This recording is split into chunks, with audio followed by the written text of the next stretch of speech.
गृहात् प्रवर्जितो धीरः गृहात् प्रवर्जितो धीरः पुण्यतीर्थजलाप्लुतः तीर्थजलाप्लुतः शुचौ विविक्त आसीनः शुचौ विविक्त आसीनो विधिवत् कल्पितासने। विधिवत् कल्पितासने। तो मरने के समय क्या करना चाहिए? बार बार स्वामी जी यहाँ पर मरने की बात आ रही है, आपको हमको डर लगता। डरने का क्या है भाई? ये तो सत्य है ना, सबको मरना है, सब जानते भी है इस बात को और देख रहे हैं भी अपने आमने सामने कि सब लोग यहां से जा रहे हैं एक एक करके छोड़ के। तो ये सत्य है, एक सत्य सबके लिए वही सत्य है, अलग अलग सत्य नहीं हो सकता कि हमारे संबंधियों के लिए अलग सत्य हो जाए। भगवान वो कभी मरे ही ना, यहीं पर रुके रहें, बाकी लोग चले जाने चाहिए लेकिन हमारे संबंधी जिंदा रहना चाहिए। तो क्या करना चाहिए मरण के समय? क्या करना चाहिए? बोले घर से बाहर निकल जाओ। वैसे भी पता चल जाए तो घर के लोग खटिया पर सोने नहीं देते, उठाकर नीचे रख देते। गंदा हो गया, गंदा हो गया, जल्दी निकालो इसको घर से, ये तो सब हो गया, अब गए इसके अंदर से राजा जी, अब इसका कोई काम नहीं। इसलिए कहा शुचौ विविक्त आसीनो विधिवत कल्पिताशने। घर से निकलकर किसी पवित्र स्थान पर बैठ जाना और धारणा करके मन को जीत लेना। अब ये मरने समय ये कौन कर पाएगा? जिसने पूरा जीवन अभ्यास किया हो। मनुष्य को चाहिए कि प्रतिदिन वो ये अभ्यास करे, ध्यान का अभ्यास करे। कैसे ध्यान का अभ्यास करना चाहिए? 23 नंबर श्लोक पढ़ते। श्री शुक उवाच श्री शुक उवाच जितासनो जित श्वासः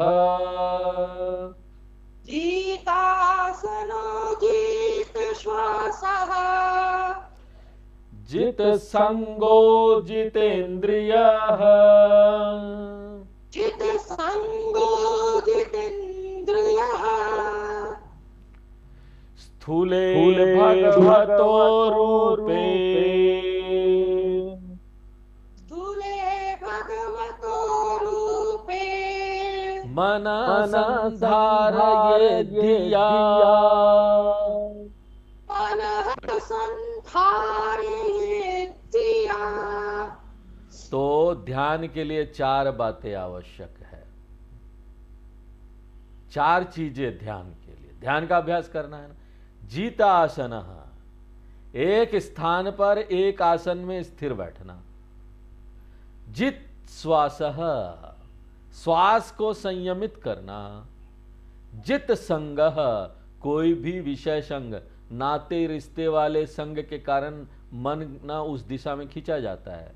जब भी हम ध्यान करने के लिए बैठेंगे उसी समय सारे नाते रिश्तेदार याद आएंगे। तो ना जब ध्यान करने के लिए बैठिए ना, जितना देर भी बैठिए, 5 मिनट, 10 मिनट, आधा घंटा, 1 घंटा, जितना देर भी आप बैठते हैं ना, उतने देर के लिए सन्यासी बन जाइए। जित संगः, टेम्पोररी सन्यासी बन गया आदमी, तब जाकर ध्यान अच्छा होगा। नहीं तो ध्यान में तो चारों तरफ मन, एक बार आंख बंद करो तो चारों तरफ ना मन भटकता है, उसी समय भटकेगा। उसके बाद जितेंद्रिय, ये 4 चीजें होना चाहिए। जितासन, जित श्वास, जित संगः, जितेंद्रिय। इंद्रियों के कारण भी मन बड़ा क्षुब्ध हो जाता है ना, वो होने ना दे। भगवान गीता में बोलते हैं कि अपने आंखों को नाक के अग्रभाग में ध्यान करते समय, 6वां अध्याय है ना, ध्यान योग, आत्म संयम योग, हम लोगों ने देखा किस तरह से पतंजलि योग सूत्र का उपयोग करना है। यम नियम हमारे चरित्र का निर्माण करती है। यम नियम का पालन करेंगे तब जाकर ना यहां इंद्रियां कंट्रोल में आएगी। और ध्यान करते समय भी बहुत सालों तक पालन करते तब ध्यान। यहां पर लोग क्या करते, पतंजलि योग सूत्र में देखते नहीं है कि यम नियम, आसन, प्राणायाम, प्रत्याहार ये सब करे नहीं और पहुंच जाते ध्यान करने के लिए। पहले ये सब करना है, इसलिए पहले इसको दिया गया है।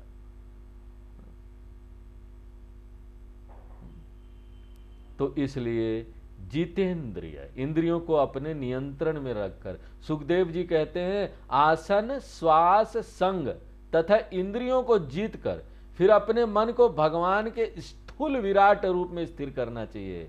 और यहां पर हमको बड़ा सुंदर, देखो बड़ा अच्छा चीज बताया गया है।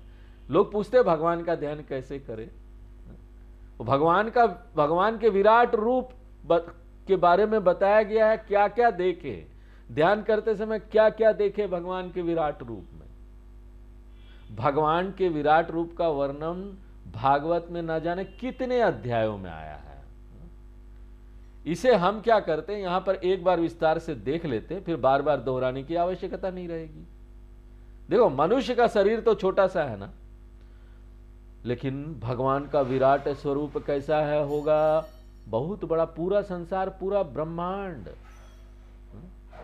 भगवत गीता में अभी हमने देखा 10वां और 11वां अध्याय, वो विराट का दर्शन ही था, विश्व रूप दर्शन योग। और यहां पर उसी का देखो विस्तार है। वहां पर इतना ज्यादा विस्तार नहीं किया गया, भागवत में पूरा विस्तार आता है। पांव को क्या देखे, जंघों को क्या देखे, पेट को क्या देखे, भगवान का विराट शरीर कैसा होगा, कितना बड़ा होगा। तो यहां तो केवल एक ब्रह्मांड की दृष्टि से बताया गया है, लेकिन इस संसार में अनेक ब्रह्मांड है। एक ही गैलेक्सी नहीं है, कितने सारे गैलेक्सीज हैं। अभी तक साइंटिस्ट लोग उसको खोज नहीं पाए हैं। हमारे गैलेक्सी को मिल्की वे बोलते हैं, लेकिन इस तरह के मिल्की वे कितने कितने होंगे कुछ बात पता नहीं। और वो सब भगवान का शरीर है।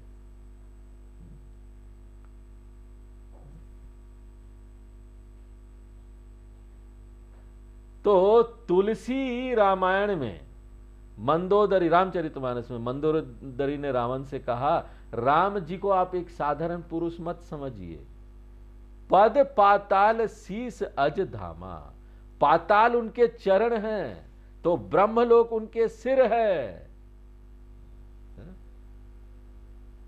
तो यहां पर भी भागवत में इसी चीज का विस्तार हो रहा है। भाई 26 नंबर श्लोक हम लोग पढ़ते हैं।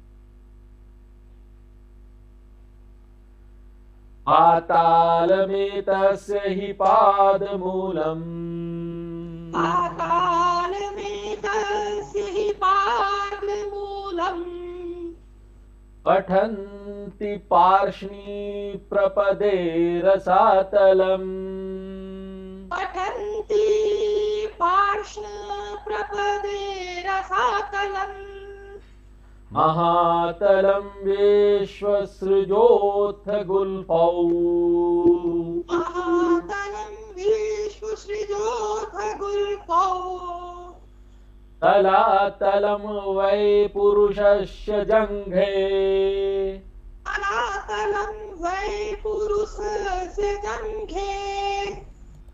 कितना सुंदर वर्णन है।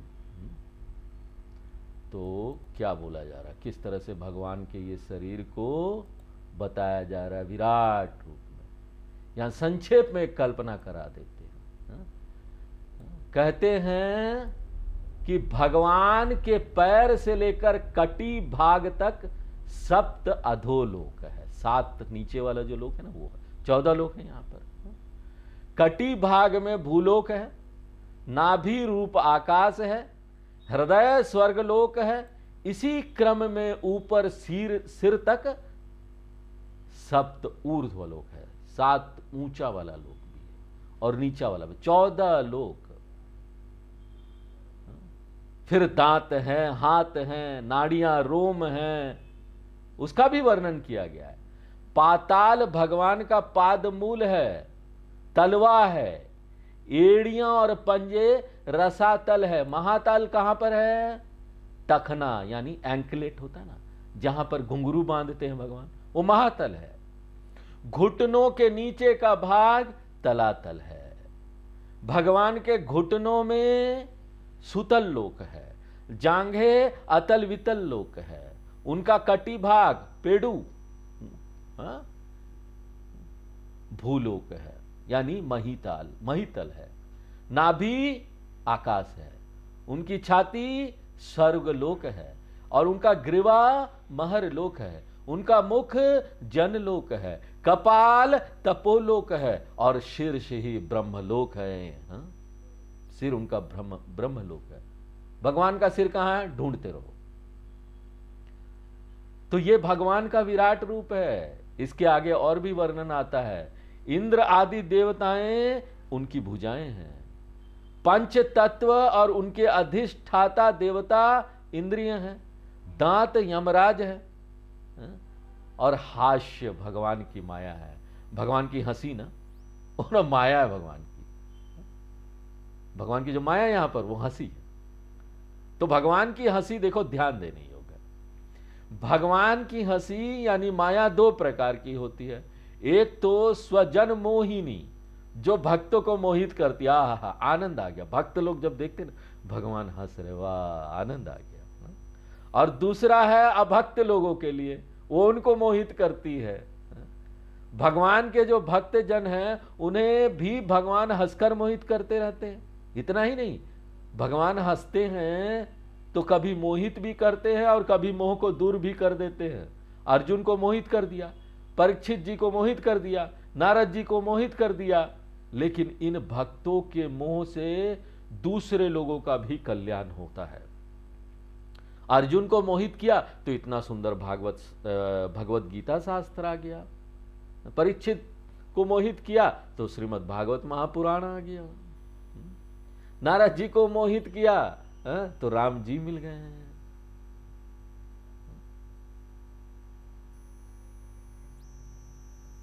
तो इसके विपरीत जब भगवान जब अभक्तों की ओर देखकर हंसते हैं तो पूछना ही क्या। जैसे हम लोग हैं, हम सब भगवान की दूसरी माया में पड़े हुए हैं। वेदांत की भाषा में इसको विद्या माया भी बोलते हैं। शास्त्र का अध्ययन वगैरह करते हैं, विद्या माया। लेकिन जो लोग भगवान की तरफ नहीं मुड़ते हैं, शास्त्र की तरफ नहीं मुड़ते हैं, वो लोग अविद्या में हैं, अज्ञान में हैं, लेकिन वो भी माया में है। वहां भी भगवान हंस रहे हैं। अच्छी अच्छी चीजें देंगे, घर देंगे, संबंधी देंगे, देह की ओर आसक्ति बढ़ रही है ना, तो लो, जहां देह की ओर आसक्ति बढ़ेगी, हमेशा मम एते होगा, लोगों से ममता बढ़ेगी। तो अगर ऐसा हो रहा है तो समझ लेना चाहिए कि भगवान की दूसरी माया का प्रभाव है। दो माया हो गई। एक माया में हम लोग है, वो अच्छी माया है, उसमें भगवान मोहित भी कर देते, मोह से छुड़ा देते। दूसरी माया में हमेशा मोह में पड़े हो। जब देह आदि से वैराग्य होने लगे ना, तब समझना चाहिए कि यह भगवान की पहली माया का प्रभाव है। कभी कभी भक्तों को जो मोह हो जाता है वो दूसरी माया को दूर करने के लिए ही हुआ होता है। दूसरी माया में ज्यादा फंसे पड़े हो, भक्त हो, पहली माया का मोह करके हम निकाल दें। आगे कहते हैं कि जो लज्जा है वो भगवान का ऊपरी होंठ है, और जो लोभ है वो नीचे का होंठ है।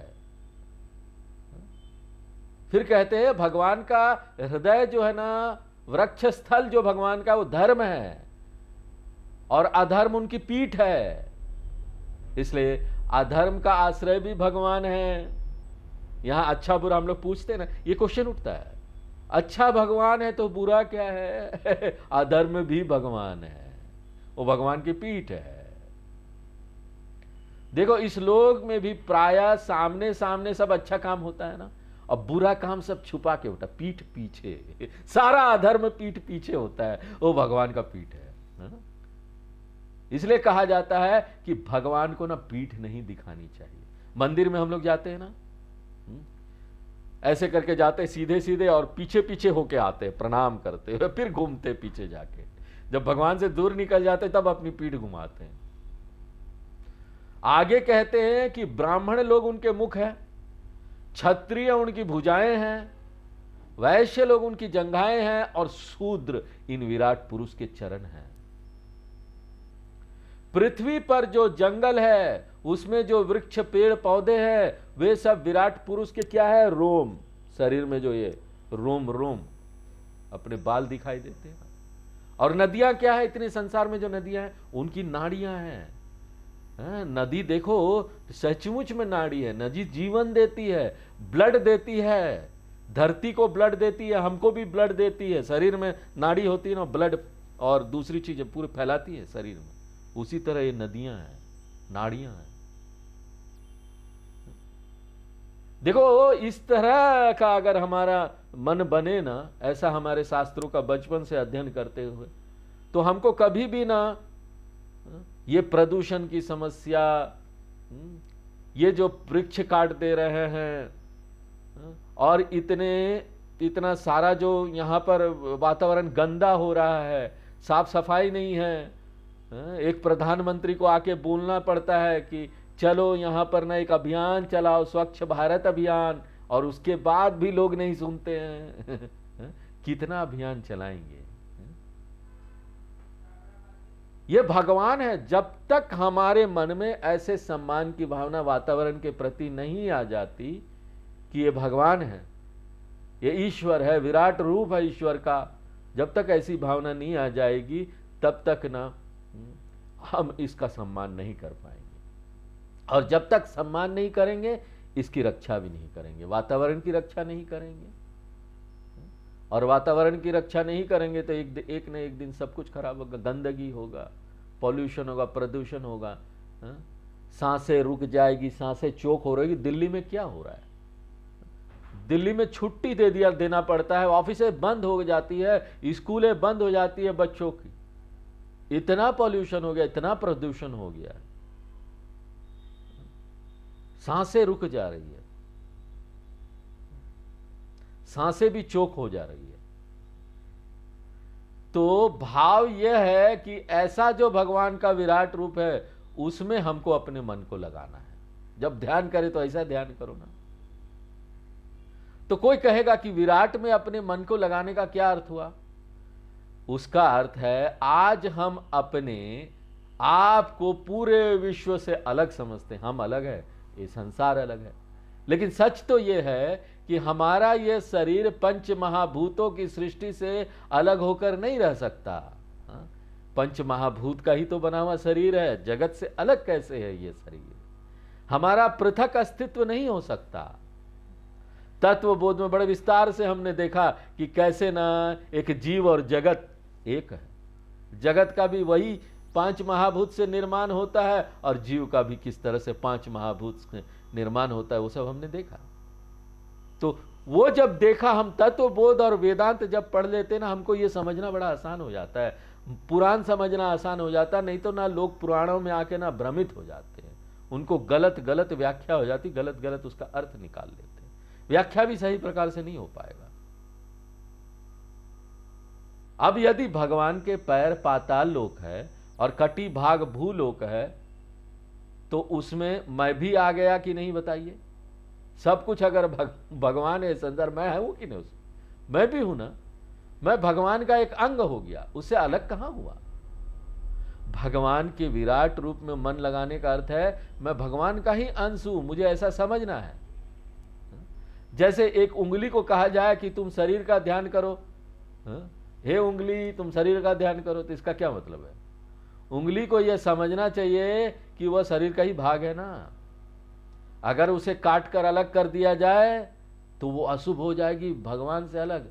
नाखून भी जब तक उंगली में लगे रहते ना, तब तक कितने अच्छे लगते हैं, परंतु अगर टूट कर खाने वगैरह में आ जाए तो गए भैया, खाना होना फेंक देते, हमें गंदा हो गया। हम भी जब तक भगवान से जुड़े हैं तब तक शिव स्वरूप होते हैं, और जैसे ही अलग हो जाते हैं तो सब स्वरूप कहलाते हैं, मर जाते हैं, अशुभ हो जाते हैं। इसलिए कहा गया है कि भगवान के साथ एक रूप हो जाओ, तब मन भी शुद्ध हो जाएगा।